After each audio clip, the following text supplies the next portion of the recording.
আসসালামু আলাইকুম। আশা করি সবাই ভালো আছেন। আজ আপনাদেরকে দেখা যাচ্ছি কিভাবে আপনার ফেসবুকের ফ্রেন্ড লিস্ট হাইড করবেন, এতে করে যাতে কেউ আপনার ফ্রেন্ড লিস্ট দেখতে না পারে। আপনার ফেসবুকে কতজন ফ্রেন্ড আছে, কে কে আপনার ফ্রেন্ড, এগুলো যাতে না বের করতে পারে, সেটা কীভাবে হাইড করে রাখবেন আপনার ফ্রেন্ড লিস্ট, তা আজকে দেখা যাচ্ছি। প্রথমে আপনি আপনার ফেসবুকে লগ ইন হবেন। দেখতে পাচ্ছেন আমি আমার নিজস্ব ফেসবুক অ্যাকাউন্টে লগ ইন হচ্ছি।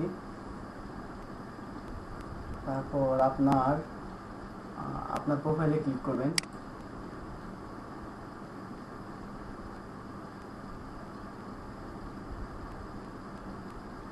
প্রোফাইলটি চলে আসলে,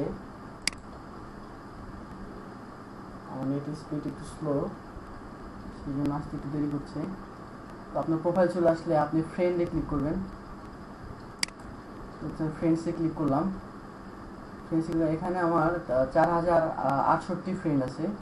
তো আমি এগুলো সব হাইড করে রেখেছি। কীভাবে হাইড করবেন সেটা হচ্ছে, এখানে ম্যানেজে ক্লিক করবেন। তারপর হচ্ছে আপনি এডিট প্রাইভেসি, এখানে ক্লিক করবেন। তারপর একটি পপ আপ বক্স আসবে। এখানে দেখতে পাচ্ছেন প্রথমে আছে friend list, who can see your friend list. এখানে অনলি মি দেওয়া আছে, এখানে পাবলিক করা থাকে সচরাচর। তো পাবলিক থেকে অনলি মিতে ক্লিক করবেন। অনলি মি দিয়ে দিলেই আপনার ফ্রেন্ড লিস্ট কেউ দেখতে পাবে না। এখানে দেওয়া আছে, হিন্টস দেওয়া আছে, remember your friend, contact who can see their friendship. তারপর হচ্ছে following, who can see your people list of following, মানে আপনার আপনার মানে আপনাকে কে কে ফলো করছে, মানে আপনার ফলোয়ার যারা, মানে আপনার ফলোয়ার্সটা কেউ দেখতে পারবে না।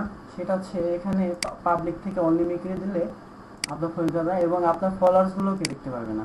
আপনি কাদেরকে ফলো করতেছেন এটা হচ্ছে সেটা, আর কে কে আপনার ফলোয়ার্স আছে এটা হচ্ছে সেটা। সবগুলো অনলিমিট করে দিলে কেউ আপনার ফলোয়ার্স এবং ফ্রেন্ড লিস্ট দেখতে পারবে না। আজকে টিউটোরিয়াল এখানেই শেষ।